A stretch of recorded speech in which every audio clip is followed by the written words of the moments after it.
Latin 4. We are now on 541 of Caesar.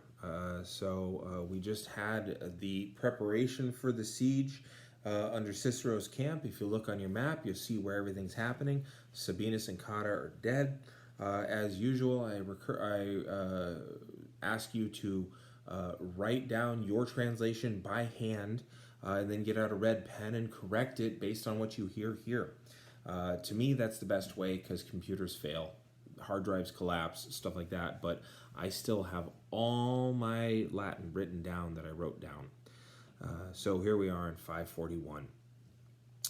At that time, then, the chieftains and the war chiefs, war band leaders, what did we decide for that? I forget.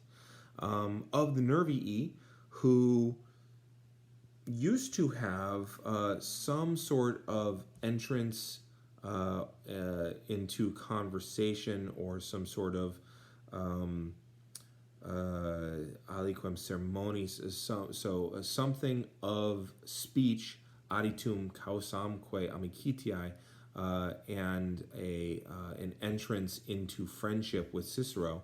So in other words, they used to have like a back channel. They used to have like a rapport. That's the word I'm looking for.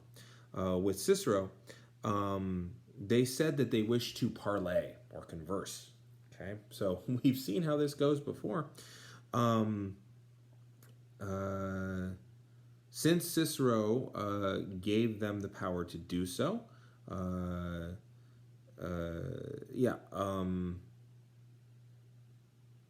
pretty much.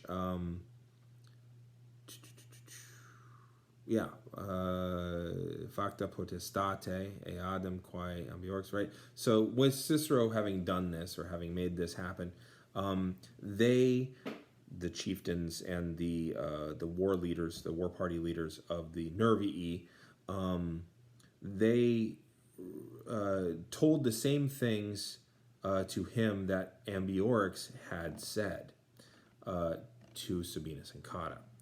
That all of Gaul was up in arms, that the Germans had crossed the Rhine, that the winter camps of Caesar's other men were being attacked. They also added information about Sabinus's death, and they brought out Ambiorix to add to their credibility or to establish their credibility. What I love about that is that it leaves some question as to whether or not there was an uprising in all of Gaul, or if this was Ambiorix starting it and then getting it rolling. They, the Nervii, say that they, the Romans, were in error if they, the Romans, had hope of any help, which is an interesting partitive genitive there, from these other Romans who were despairing of their own fate or who were cursing their own situation, right? So, you think Sabinus and Cotta are going to help you? No. You think Roscius is going to help you? No.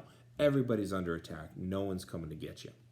However, they, the Nervii, are of a kindly attitude toward Cicero and toward the Roman people. We're your friends.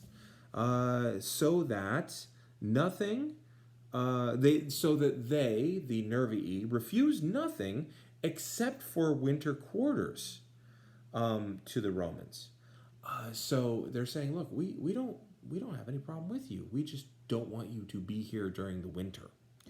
And that they, the Nervii, don't want this custom to become tradition. Okay? You come up and beat up our neighbors, but you have to leave every winter, right? We don't want this to be a permanent thing. They also say that's all in parentheses, that it is permitted for the Romans is in parentheses for them, to depart harmless, or not harmless, unhurt, unscathed from their own winter quarters, per se, through their own power. That's an idiomatic phrase. We use it nowadays too, but people misuse and abuse it all the time. through their own power. And that means the power of the Nervii, by the way. It doesn't mean the power of the Romans. It's like, no, you don't get to go on your own. You get to go because we say you can. So per se, through us, right? And that they, the Romans, could head out into whatever parts they wanted, free from fear. So this is exactly what the Eburones had told Sabinus and Cotta. This is exactly what Ambiorix had said. There are people coming across, they're doing this. All of Rome is under attack in Gaul. The uprising is supposed to happen all on the same day. We're having a parley because we're friends. You should leave through our territory. We will keep you safe. You just have to get the heck out of here. So it's almost like he's like, get them to leave through your territory and ambush them by whatever means necessary. If you say because you want them to leave for the winter, cool. If you say because it will keep them safe and they can get on to the next fort, also cool. But whatever it is, get them out in the open, then you can ambush them. Okay, we're just going to finish up 41 here. Cicero responds with only one thing to these words, to these requests, the hike, that it was not the custom of the Roman people to receive a condition from an armed enemy. However, if they, the Nervii, wished to depart, they, the Nervii, could use him, Cicero, as their agent, and that they, the Nervii, could send ambassadors or envoys to Caesar. And, he says, Cicero says, that he, Cicero, hopes that going along with Caesar's justice, so pro eius justitia, going along with or because of Caesar's justice, that they, the Nervii, will gain from their request those things that they are asking for.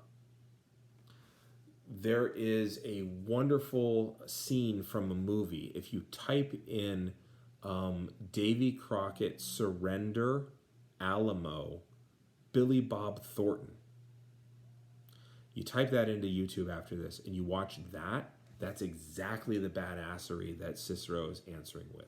So he's saying, look, it's not our custom to surrender or to accept conditions from armed enemies. Thank you for coming. But if you want to talk surrender, I'm more than happy to let you surrender. Throw down your weapons, send envoys. I'll even do what I can to help you out. That's his response to all of their demands. Like, while he's been sick, while Rome's soldiers and fort has been completely under attack, he's saying, yeah, no, we can accept your surrender, even though his men have been up round the clock for days and days and days, even though they're surrounded by hordes of the Nervii. He's saying, yeah, I can accept your surrender. Like, very, very different than Sabinus running around flappy handy. Very, very different than anybody else that we've seen in this book so far. He is doing everything the way a Roman should do. And of course, he's Cicero's brother. So Caesar writing about this guy is supposed to get Cicero in good with Caesar. So there's always like 15 different layers going with Caesar's propaganda. But again, look up that Billy Bob Thornton, Alamo, Davy Crockett surrender scene. I promise you, you'll see exactly what I'm talking about here. All right, I've gone on for a long time, and now we're done with chapter 41. So I'm going to push the button.